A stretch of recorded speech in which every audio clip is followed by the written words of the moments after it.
Tonight we're going to be reinstalling the living room carbon monoxide detector.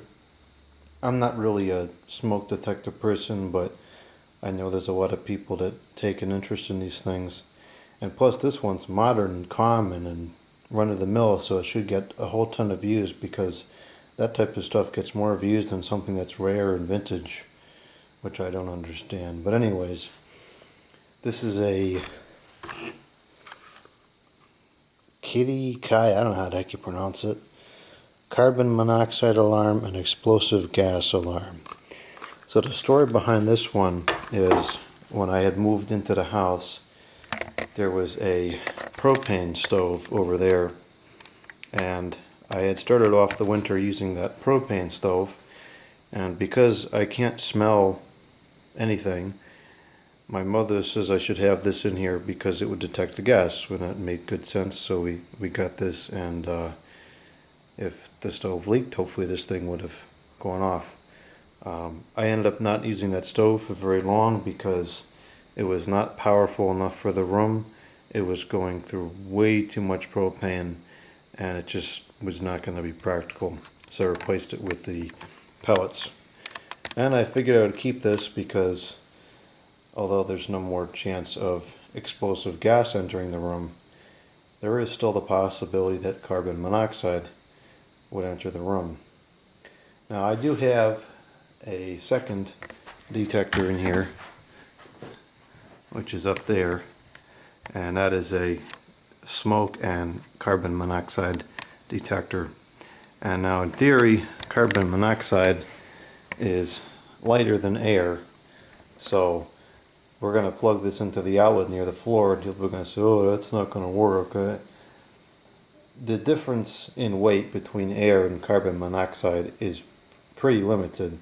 Since the ceiling fan is always on, I really think that the air would be stirred up enough that it would detect it if it was in the room. If it doesn't, there's always the one on the ceiling. This is just a backup. Considering how cheap everything is made today, I really don't know how much I trust these things to actually be working properly. So having two from two different brands, from two different years of manufacture, to me is just as a good redundancy to have.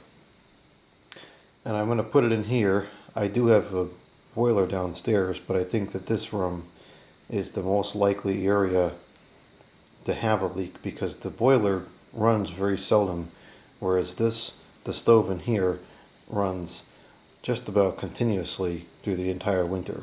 We're going to begin by installing the battery. I only removed this from service maybe a month ago because the battery went low and it started chirping even though it was plugged into AC power, and I didn't have any 9-volt batteries on hand because the rest of the detectors in the house either use AA batteries or are the 10-year lithium batteries that you don't replace. So I have absolutely no use for these 9-volt batteries, so I don't keep any on hand. And since there was no chance of carbon monoxide getting into the room, I figured there was no urgency to replace the battery and put it back into service. So this is the battery. It's a 9-volt alkaline battery. It is the store brand, Simply Done, which is the local supermarket store brand. And for the most part, actually for the entire part, I've never had a problem with any of the products from this brand. Generally speaking, I find that the products from the store brands are just as good as the so-called big name brands. This is made in Vietnam as opposed to made in China. It's mercury and cadmium free and is ideal for high drain and digitan devices. I don't think that alkaline batteries are ideal for high drain devices. In fact, the only thing I will use alkaline batteries in is low drain devices. I would use a recharge battery for anything that is high drain.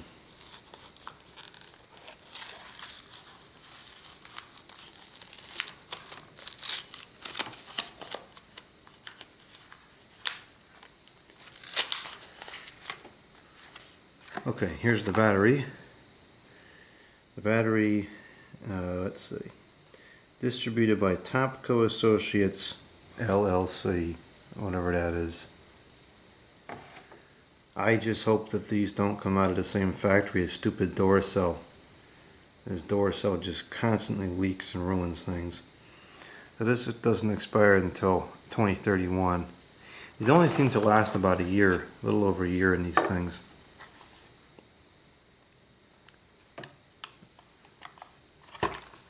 Okay, so how does this work here?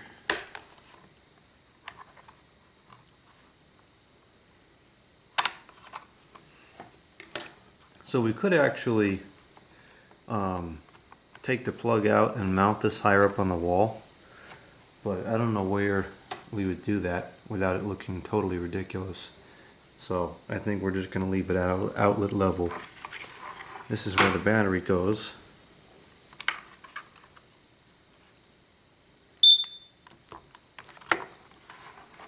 Okay, it chirped, so I guess it's ready to work.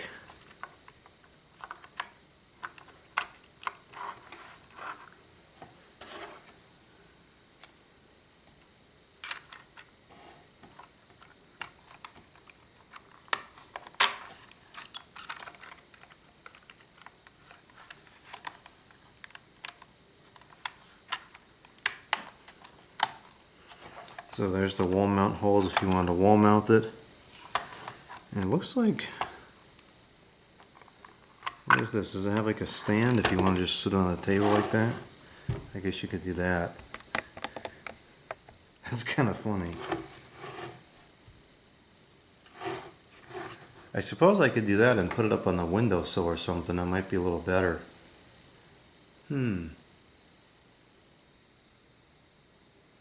Might be interesting to do this and put it in the corner behind the stove. There's always a possibility that a small amount of carbon monoxide might leak from the pipe when you first turn it on because it's cold and it hasn't gotten a good draft yet. So it might not work over there, but let's try that just for the sake of curiosity. I've never seen this read anything above 0. I'm hoping that's just because everything is copacetic, but it could very well be because it does not work. Like a little wall wart, I guess. 9 volts, 250 milliamps. I'm surprised this wart doesn't overheat sitting there like that.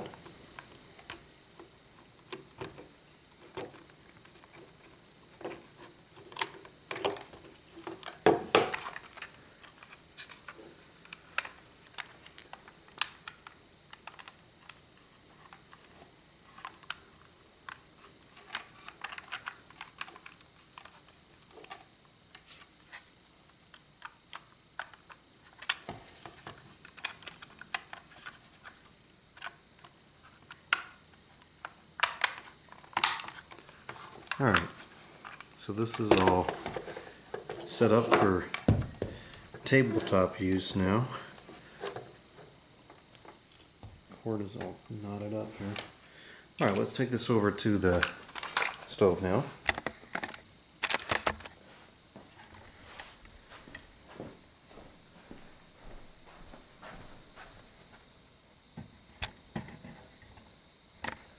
And what I'm going to do is I'll just set this up on the wall like this. I don't know why it's flashing flashing red like that. I don't know what that means. I'm going to put a power bar over here.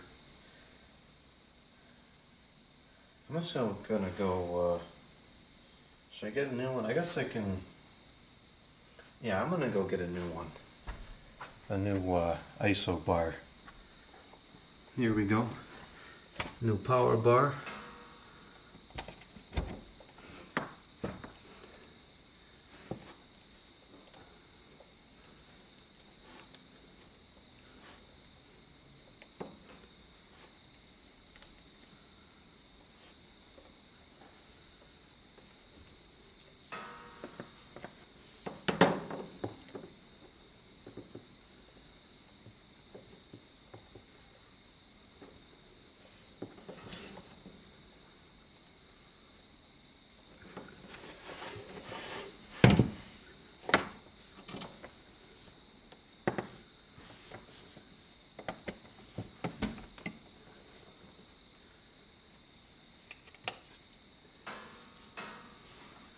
plug the stove in because I'm going to test that tonight as well. Oh boy.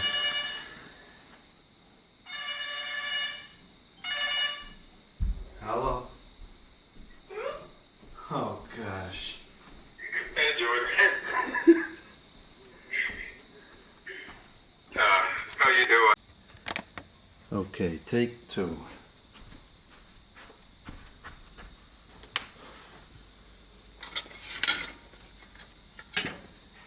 These fans will actually come out and go back on top of the stove.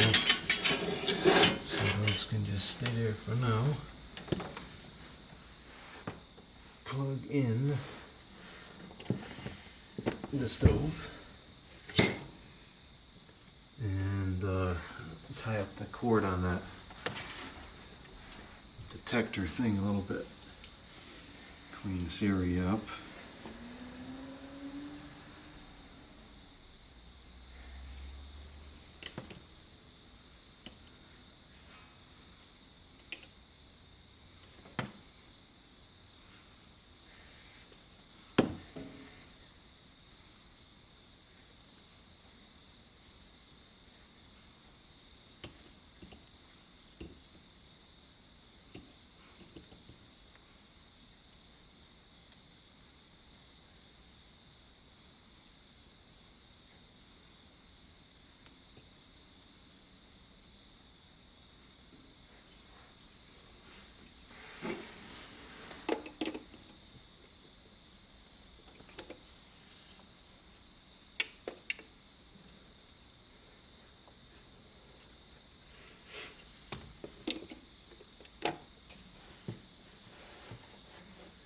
Okay, that should be pretty good like that.